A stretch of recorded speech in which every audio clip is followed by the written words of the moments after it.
নিজের ইচ্ছা মতো না, যদি স্বামীর সময় আছে সঙ্গে নিয়ে যাবে। আর যদি স্বামীকে ঠিক আছে আমি কি যাবো, ওখানে কি যাবো, ওরা ওরা যাচ্ছে, আর যদি না বলে যাবেন না, এখন যাবেন না। স্বামী যদি সত্যি স্বামী হয়, আসামি যদি না হয়, তাহলে সেই সময় বলে যাও। আর আমিও যাবো তোমার সাথে, আমিও হরি কথা বলবো, আমিও যাবো, আমিও ভগবানের কথা বলবো।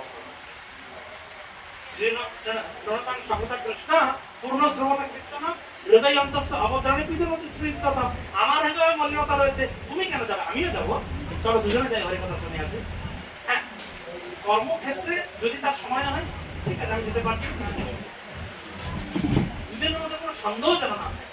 যদি সম্পর্কে সন্দেহ হয়েছে, সেই সম্পর্ক চলে আসে, সে সম্পর্ক টিকে থাকতে পারে। এই জন্য সবসময় বলা হচ্ছে। তো মহাপ্রভু বলেন, তুমি আমার কাছে এত বড় কথা লুকিয়ে রাখলে, তুমি এটা ঠিক করো, চলো। তখন মহাপ্রভু গেলেন এবং হে বৎস